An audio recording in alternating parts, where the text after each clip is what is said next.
The best of Mike and Spike's Be Heard booth. Your name is, sir? Matt Seba. Matt Seba. You are from Bossier City, Louisiana. God's country. Sorry, was possessed by the spirit of Reverend Bryant. God's country. Ready to go? Give it all you got, my friend. Excellent. Hi, my name is Matt Seba, and I am truly humbled to be here tonight, especially after seeing all the veterans come up and be honored at the beginning of the night. It gave me goosebumps to be in the presence of those who sacrificed to fight for our country so we could be out here today telling our government what we think about them and the terrible job they're doing. I was homeschooled pretty much my entire life, and my mom basically taught me that there were two things needed to achieve whatever you wanted in life. The first was effort. The second one was the grace of God. So I guess by the effort of opening my mouth and yapping at Mike and Spike, and by the grace of God, I'm up here speaking tonight.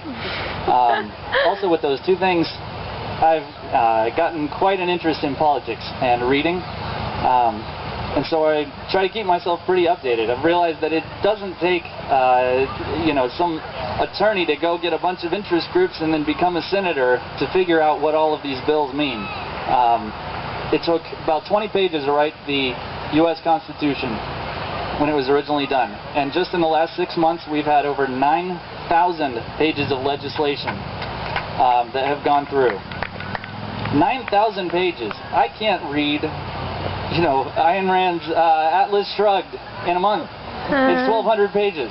How are they supposed to read 9,000 in 6 months? I think it's absolutely ridiculous. Among those things, some of our freedoms, some of the things we've taken for granted are being eliminated. One of the bills that went through, and actually I think this was executive order, you can find it on the White House webpage, they talk about how they're going to start monitoring the amount of lead in products that you sell at a garage sale.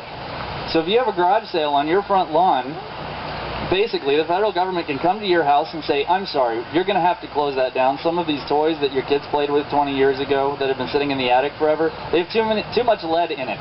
So we're going to have to shut you down and we're going to fine you. Another thing that the federal government is trying to push through, there's a congresswoman, I believe she's from California, but I could be incorrect. She is married to a man who works for a fertilizer company, and she's pushing through a bill that would basically regulate all of the small farmers in the area, and they don't specify as to what constitutes a farmer. This could be me growing vegetables in my backyard, which I love to do, but they can regulate what's in your backyard, what's growing in your vegetable yard, what they're selling at the farmer's market in Shreveport. They're going to have federal law enforcement show up? Is that what they plan to do? And say, I'm sorry, your kumquats have trace elements of Miracle-Gro in it. You're not allowed to do that. There's a company out there called Monsanto. And I don't know if any of y'all have heard of Monsanto, but they're a big seed company. And they genetically engineer seeds so that you plant it in the ground, your tomato comes out, you cut it open, take the seeds out, you put it in the ground, the tomato doesn't grow. They're genetically engineered to not reproduce after a while, so they're trying to corner the market. And they're trying to push legislation through in order to get a monopoly. And you can't even grow your own seeds, how it's been done for thousands of years, through harvested vegetables, through the seeds. So the federal government is basically going through and taking all of these little parts of your everyday life and figuring out what they're going to do with them. If any of y'all have paid any attention to the crisis going on with the Senate, or with the census right now, lots of crises in the Senate, the census, they want to find out what time you leave for work every morning, and what time you get to work, what time you get home. Well, why do they want to know this?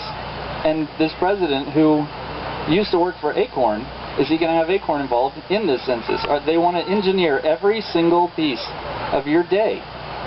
Even Nancy Pelosi, when she was in China, came out and said she wants to make sure that they know what's going on in every part of your life, that every bit of it is regulated. Is that the kind of life that we want to live?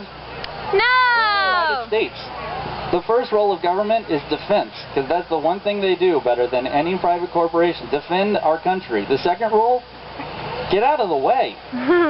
Yay! We've lived in this country for 200 years, and the smaller government, the better. People were allowed to have exchange with one another. They're allowed to sell things. If somebody's getting sick from somebody's vegetables, people will stop buying them. We don't need government to show up and say, you're not doing this right, you're not doing that right, when they can't even manage themselves. They have, what, 17% approval rating. Everybody seems to hate them, but they love their own. So the things that we need to do is just keep government small, keep them out of the way, and make sure that we're allowed to live our lives without having to make check marks and keep a schedule. And then we can send it into Uncle Sam so he can tell us if we're living our lives correctly. Thank you all for being here. Thank you for listening to me rant.